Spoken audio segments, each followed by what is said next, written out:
So I've got a confession to make. I completely ignore recommended tree spacing protocol and recommendations.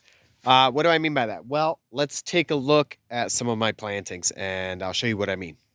I'm just going to start right here. This is cassava, not a tree, it's a bush. I've got a yam growing on it, sugar cane right in between, another cassava, another sugar cane. Here's a coconut. All right. Then I've got some squashes. I've got a giant pigeon pea. I've got a tropical gooseberry in there with a hyacinth bean growing on it. I've got another pigeon pea. Here's a little avocado. Then, not even 5 to 6 feet from that, I've got this soursop coming up. Right across the trail, I've got a small grumi chama in there. Not far from that, I've got plantain. Right next to the plantain, I've got a mulberry growing up. Back over here, so we've got our grumi chama there. Then we've got another avocado. Right back in there is another mulberry. Across from it is a red guava. I've got passion fruit growing up that. Coming onto this hill here, I've got a triangle of 3 different coconuts. Right here is pomelo. Here's another shrub. It's a Jamaican sorrel. I've got a little bush in there. Got a little bush in there. On this hill, I've got sweet tamarind. I've got quickstick. Down there, I've got more coconuts and mangoes. So why, I've got kaimito down there, star apple. Why have all these plants super dense? Why have them so close together if when they are mature, they're going to completely take over this space and compete with each other? Here's a little pomegranate growing in here. Here's a guava. It's wild, but it produces pretty good food, so I like it. We've got another wild guava right there. Down the hill right here, we've got what is that? That's a grapefruit. So yeah, why have these things super dense? I mean, this guava tree, when it gets mature, can be massive. They'll be completely competing. And in between them still, I've got another little pomegranate tree. So how on earth am I reconciling recommended 20-foot tree spacings when I've got like 5 to 10? Well, here's the reason. Because, well, one, nature doesn't, deal with recommended tree spacings, but I'm looking for better yields than nature gives me. So I want to space out my trees decently enough. But I've got so many friends with food forests that are in the works, that are coming into fruition. And their trees will get 6, 7, 8 feet tall and then start producing fruit. So you get a nice sized tree that looks like a really big shrub, and it's already got food on it. And then it's like 10, 20 feet until the next tree. And maybe it has fruit on it too. Well, what if in between you had every 5 feet, so you could have 4 or 5 trees, where they just have 2. So that's over doubling your harvest, or maybe just doubling your harvest for the same given area. Now, I understand when these trees are mature, you probably want for maximum yields 20 feet in between. Okay. What's stopping me from cutting trees down in the future? So if I plant a soursop tree and it gets to be 3, 4 years old, starts producing some fruit, 5, 6, 7 years old, really producing some fruit, and then it starts competing with my other trees.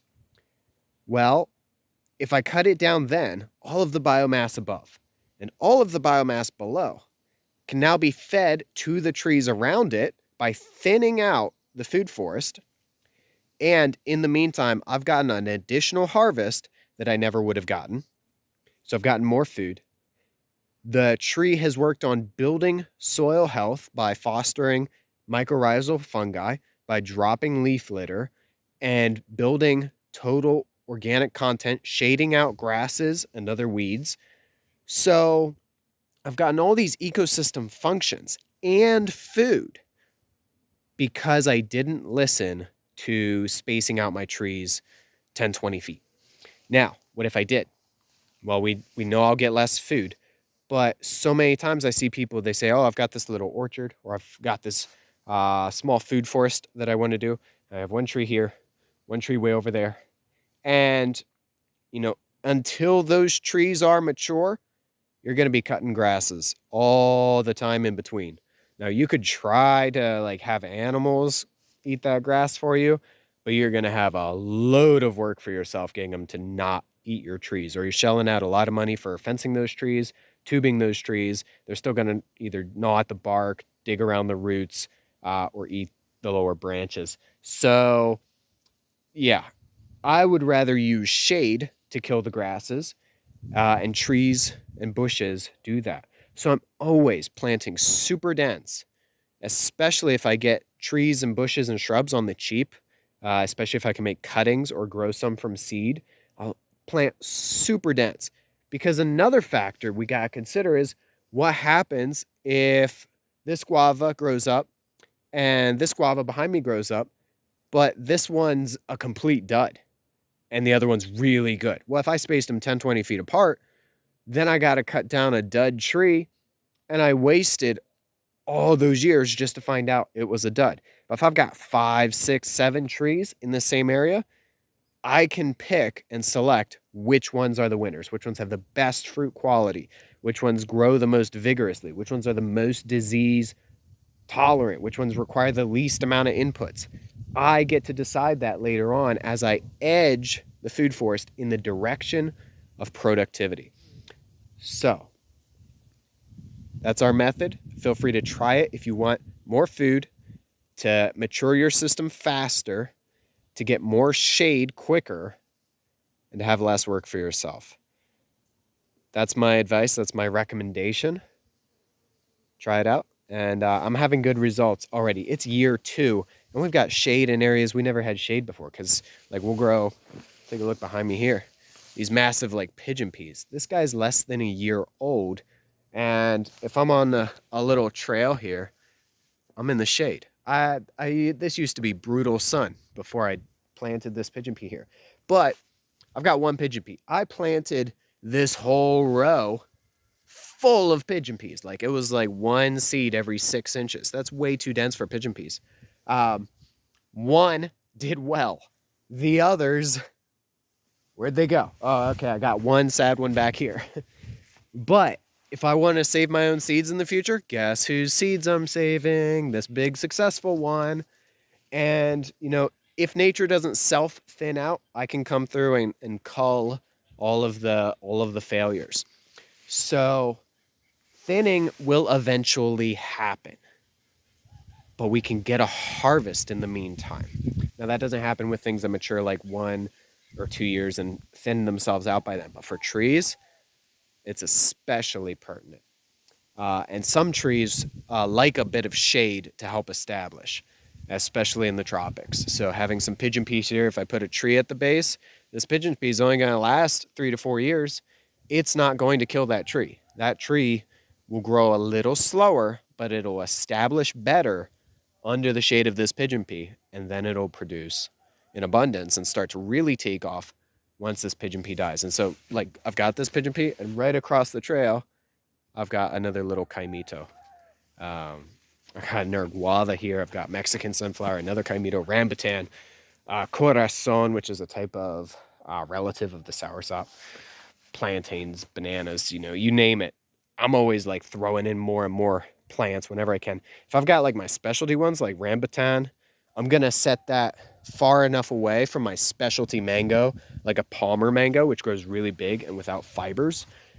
So I'm not likely to thin out one of my specialty plants. But if I've got seedling mangoes, oh yeah, I'll throw those guys anywhere. If I've got coconuts, I make a little circle of them and throw all the compost in the middle so you can clean around the area and fertilize them all at the same time. And then they kind of grow away from each other. So there's all sorts of strategies. It's beautiful. It's like sailing, but when you're working with a food forest, it's like sailing downwind, right? You just do a little course correction and succession carries you onward.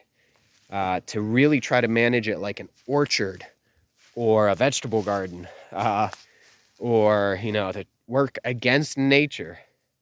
It's like trying to sail upwind with a motorboat. So I guess you're not sailing, but you're using a lot of energy to go against the way that it wants to go. So the goal, produce a lot of food for a lot of people. And to produce the most food on the least amount of land, that's the most nutritious we can, we're working with plants in a food forest system. Consider supporting us if you want. But this has been Frenchy Powell, guys. I'll catch you in the next video.